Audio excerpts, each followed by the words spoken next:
সিপিএমের খয়েরবাড়ি শাখা এবং সারা ভারত কৃষক সভার মাদারিহাট বিটপাড়া ব্লক কমিটির সদস্য সুনীল সূত্রধর সোমবার প্রয়াত হন। সেরিব্রাল অ্যাটাকে পর রবিবার থেকে কোচবিহারে একটি নার্সিংহোমে চিকিৎসাধীন ছিলেন তিনি।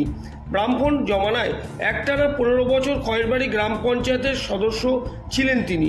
সোমবার সন্ধ্যা 6:30 নাগাদ সিপিএমের রাঙ্গালিবাজনা চৌপতির কার্যালয়ের সামনে তার মরদেহ শ্রদ্ধা জানান তৃণমূল জেলা সম্পাদক রশিদুল আলম, সংখ্যালঘু সেলের মাদারিহাট বিটপাড়া ব্লক কমিটির সভাপতি ফজলুল ইসলাম, বিজেপির 3 নম্বর মণ্ডলের যুগ্ম সাধারণ সম্পাদক শৈলেন সরকার, সারা ভারত কৃষক সভার মাদারিহাট বিটপাড়া ব্লক কমিটির সভাপতি বশির আহমেদ, সিপিএমের জেলা কমিটির সদস্য জয়ন্ত চিকবড়াই, এরিয়া কমিটির সদস্য বাদল ছেত্রী, খয়েরবাড়ি শাখা কমিটির সম্পাদক খিতেন্দ্রনাথ রায়রা।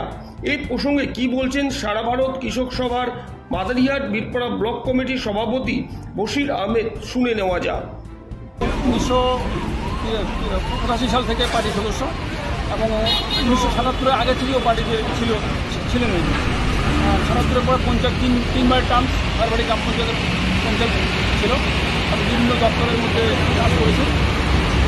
আজকে হঠাৎ করে স্ট্রোক হয়ে নিজের আজকে সময় এখানে তার জন্য একটা ছোটো করে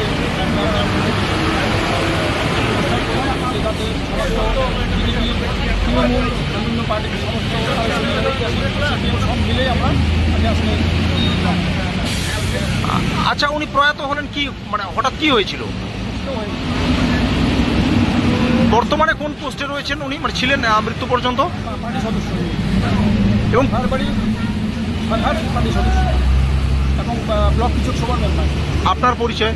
আমি সিপিএমের ব্লক কমিটি ব্লক কৃষক সভার সদস্য এবং পার্টি সদস্য।